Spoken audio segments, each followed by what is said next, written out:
Vamos colocar de pé em reverência a palavra do nosso Deus.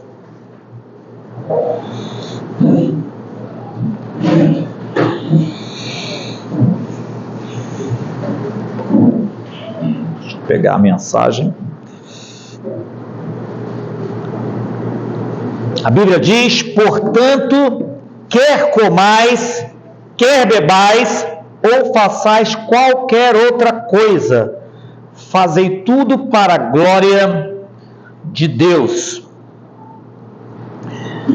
Eu quero pregar essa noite construindo uma família melhor. Pai, que teu Espírito Santo possa estar usando a minha vida essa noite, que o teu Espírito possa estar falando ao coração de cada um, que possamos, Pai, sermos desafiados, possamos estar aprendendo a ter uma família melhor, construir uma família melhor, principalmente diante de tantas adversidades nesse mundo. Obrigado, te peço em nome de Jesus Cristo. Amém. Poder sentar. Eu quero... Irmão, será que não tem jeito de apagar essa luz, não? Uau, eu não vou conseguir pregar com ela. Eu sei que acho que talvez atrapalhe filmagem, né? Mas... Ok, eu tenho... Daqui a um minuto eu falo do... Deixa eu fazer um pouco de introdução. Eu estava orando sobre o que pregar e eu tenho sobre família. E o que eu estou fazendo com os irmãos aqui, né? Eu não estou ministrando com os irmãos espiritualmente, estou ministrando com o ministério da construção. Algo que Deus me chamou há um tempo atrás, né? Eu digo que eu sou o único servente, né? Servindo na construção. Então, realmente é um privilégio fazer aquilo que Deus nos chama. Então, eu queria pregar hoje com essa temática da construção. Experiências que há alguns anos trabalhando com construção, que elas servem para a minha vida espiritual, para a vida espiritual da minha família. E aí agora que eu tenho alguns desafios, tenho 2 desafios para os irmãos, né? Eu falei mais ou menos com o pastor Daniel. Eu coloquei num dia que o grupo estava aberto, né? Desafiando um sábado de construção, né? Que pudesse toda a família, pudesse as crianças, né? Lá estar envolvida, a gente poder fazer um almoço. De repente você pode estar ocupado, mas chega lá na hora do almoço para poder... Mas você pode chegar um pouquinho antes, chega lá um pouquinho antes, né? Eu vou desafiar o pastor a realmente animar a igreja, ou nesse sábado, ou no outro, né? A gente ter esse sábado da construção. Isso realmente é uma grande bênção, esse envolvimento com as famílias estando juntos ali. Foi bem especial ter o Isaquinho ali conosco, trabalhando no outro dia, né? E olha, irmãos, isso é bíblico. A Bíblia diz para você ensinar o teu filho de manhã no caminho e ao anoitecer. E no caminho a gente trabalhando, quando tem a oportunidade de a gente estar com nossos filhos do nosso lado, eles aprendem tantas lições de vida, né? Irmãos, era a melhor maneira que o Senhor Jesus Cristo ensinava. Ele pegava a prática da vida, as coisas ali, e fazia uma aplicação para a vida espiritual. Então, eu desafio a gente fazer esse almoço, né, no meio da família, desse sábado, outro, a gente tá lá envolvido, uma carriola que você carrega, uma pá que você pegue, né? Isso realmente faz é uma grande bênção. Em tantas construções que eu já trabalhei, eu sempre vi a igreja se unindo nesse período. E olha, irmãos, uma vez eu descobri que a gente impacta até a nossa comunidade, porque um dia eu fui parado na padaria comprando pão. O senhor falou: você acha que não me conhece, mas eu lhe conheço, né? Ele falou: eu sou pedreiro e eu estou trabalhando, esse mês eu estou trabalhando com uma igreja batista. E ele, de repente, ele falou assim para mim: eu falei para o pastor lá que eles precisam conhecer a igreja de vocês. Vocês aí estão me pagando para trabalhar e eles lá junto, até as mulheres no final de semana está lá todo mundo trabalhando, né? Então aquilo ali estava impactando na vida daquele homem. Então realmente a gente unido, trabalhando junto, né? E quando a gente faz isso, irmãos, é bem mais fácil o segundo envolvimento, que é o que diz lá em 2 Coríntios capítulo 5, primeiramente se der ao Senhor, depois a nós. Aí depois é fácil, né? A gente estava ali, viu um dia o seu Pedro propondo levantar uma oferta para poder alugar aquela maquinazinha para poder curar. Teve dia que levaram lanche, levaram até salgadinho, né, irmã?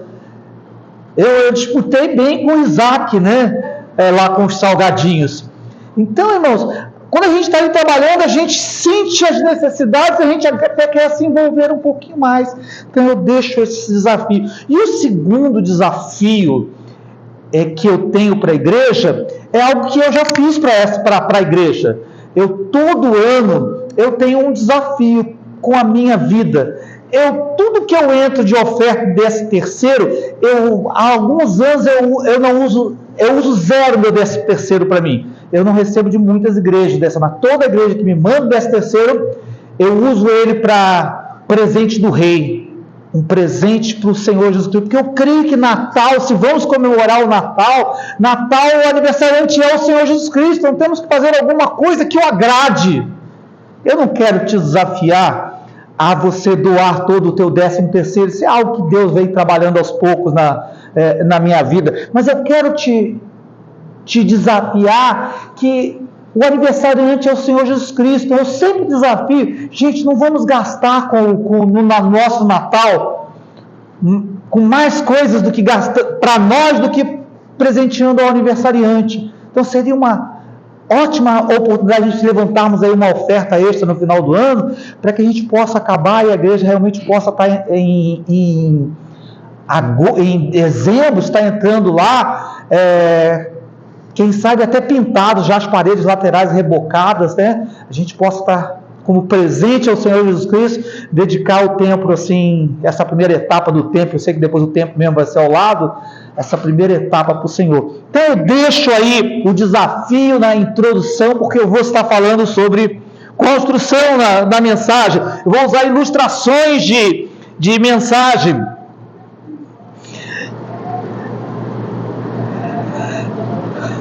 Vimos no texto, irmãos, que qualquer coisa que façamos, devemos fazer para a glória de Deus. Então, temos que estar com a nossa vida glorificando a Deus. E a melhor maneira de glorificar a Deus é tendo uma vida familiar verdadeiramente cristã. É uma grande bênção quando os nossos jovens, eles esperam no Senhor e casam no Senhor. É uma grande bênção quando os casais, andando com o Senhor, ensinam a criança no caminho que deve andar. Porque a Bíblia diz que até quando envelhecer não se desviarão. Você já viu a pessoa falar assim: eu levei meu filho na escola bíblica dominical, eu levei ele na igreja, ele se afastou, mas ele vai voltar. Ora bastante, amém? Porque não tem nenhuma promessa que diz que ele vai voltar. A promessa é que diz que ele não vai se afastar. Quando nossos filhos se afastam, a gente tem que com sinceridade. Eu não quero tacar pedra. Pessoas falam, quando eu uso esse assunto, eu coloco a minha posição sobre esse assunto, principalmente porque eu não tive filhos, né? As pessoas falam: você não sabe, você não tem filho. Eu não quero jogar pedra. Eu quero só dizer o que a Bíblia diz. Se Deus promete que se você ensinar a criança ele não vai se desviar e ele se desvia, é que nós falhamos em alguma coisa. Então a primeira coisa para que a gente possa o coração dos nossos filhos seja trabalhado é que eu me arrependa que eu errei em alguma coisa, eu preciso admitir. Então, irmãos, Deus, Ele quer que tenhamos uma família desde o início andando nos caminhos do Senhor. Mas a verdade, irmãos, é que na prática mesmo nem sempre isso acontece, não é verdade? Na prática, irmãos, a gente peca. Na prática, a gente falha. Na prática, a gente se afasta. Na prática, muitos casamentos acabam. Na prática, a maior parte das pessoas que chegam hoje, já chegam nos dias de hoje, chegam num segundo casamento. Será que acabou? Será que não tem mais esperança? Como o caso de um jovem lá em Ribeirão, que disseram para ele que ele agora não pode ser mais um batista, porque ele caiu, não tem mais direito ao arrependimento. Isso é triste, irmãos. Mas às vezes, por diversos motivos, irmãos, as coisas não vão como deveriam ir, não começam como deveriam começar, mas olha, elas ainda podem ser transformadas para a glória de Deus. Para a glória de Deus. Era melhor que tudo fosse sempre, tem menos dores, mas o nosso Deus é um Deus da segunda chance, o nosso Deus é um Deus que ainda nos levanta, o nosso Deus é um Deus que Ele transforma, que Ele restaura, amém? Então, irmãos, eu quero falar com os irmãos essa noite, que o ideal seria que a gente começasse certo e continuasse sempre certo, mas eu quero tratar mesmo quando algumas coisas dão errada, como algumas coisas no meio do caminho, nem é que seja Deus errado, mas elas fogem dos nossos planos. Às vezes eu e você tracejamos planos para a nossa vida, e aí no meio do caminho, não é que aconteceu alguma coisa errada, é que Deus te começa a mostrar que Ele tem outros planos para você. E aí, como é que a gente mantém as coisas glorificando a Deus? Então, irmãos, através do Ministério de Construção, algumas coisas eu aprendi, e eu quero ver com os irmãos essa noite, o que eu aprendi que pode glorificar a Deus, e o que eu aprendi que pode impedir que Deus seja glorificado, se a gente não fizer da maneira correta. A primeira coisa, irmãos, é que no percurso da nossa vida, quando nós pecamos, e em alguma circunstância nós nos afastamos de Deus, a primeira coisa que vai nos impedir de glorificar a Deus é se nós não pedimos perdão, ou seja, se nós não nos arrependermos. Abra suas Bíblias, alguém lê para mim Mateus 6,13.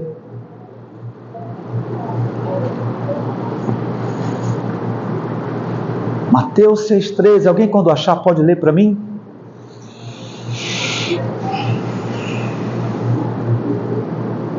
E não os deixes cair em tentação, mas livra-nos do mal, pois teu é o reino, o poder e a glória para sempre. Esse é o 13? 6,13? É o 14. Então talvez seja, deixa eu ver onde eu estou querendo aqui, 6,13. É o 12. E perdoa-nos as nossas dívidas. E perdoa-nos. Então, para que a gente possa pedir perdão, precisamos ter arrependimento. E olha, irmãos, eu tenho algo para a minha vida que eu tenho utilizado. A minha vida, segundo o Salmo 1, ela é para dar certo, ela é para ser bem-aventurada, é para ser uma vida próspera. E quando as coisas começam a dar errado, é uma grande oportunidade que eu tenho de parar para refletir e ver se eu não fiz alguma coisa errada. E eu preciso admitir que fiz alguma coisa errada. E pedir perdão a Deus. E se for contra alguém, eu preciso pedir perdão para quem eu fiz, para quem eu magoei, para quem eu machuquei.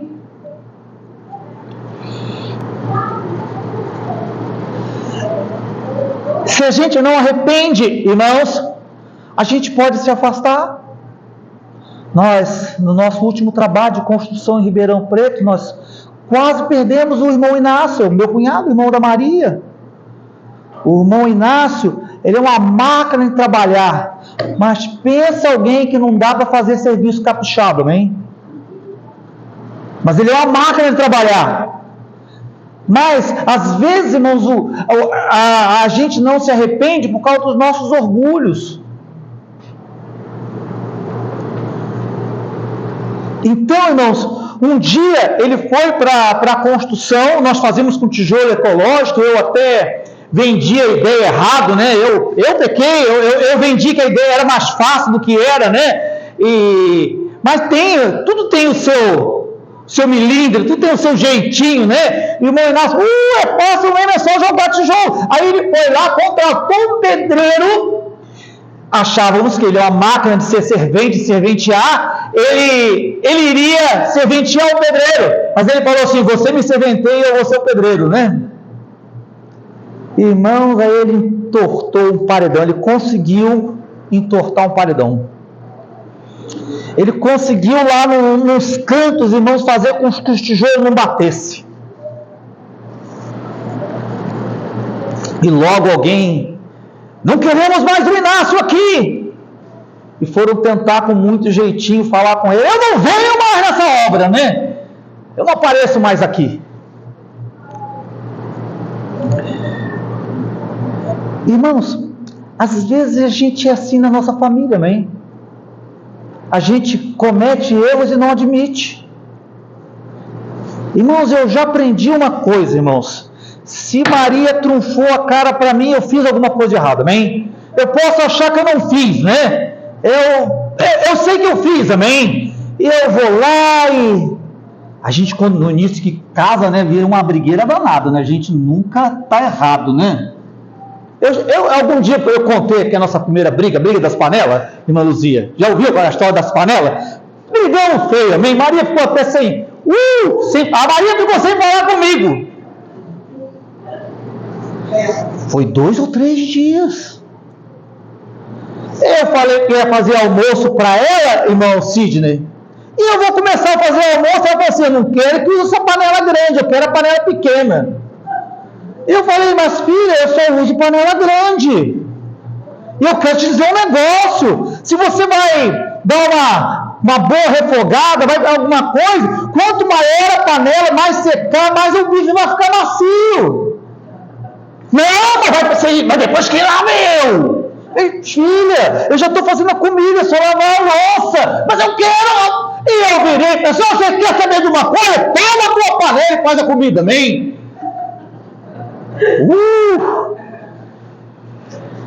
Negrinha, 3 dias, amém? 3 dias sem falar comigo, né? Aí fomos lá nos ajustar, né? Falei: filha, por favor, me joga uma pedra, dá um tapa na minha cara, me dá uma paulada, mas não fica 3 dias sem falar comigo, amém?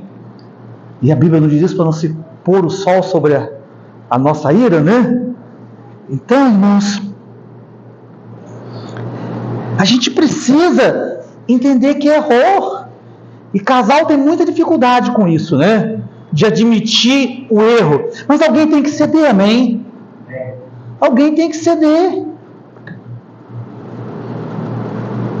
Eu não sei, homens, na sua casa. Lá, casa sempre quem cede primeiro é eu, amém?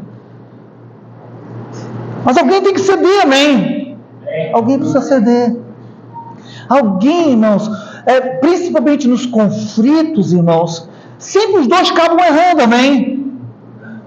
É claro que um começa. É claro que um começa. Mas os dois acabam errando.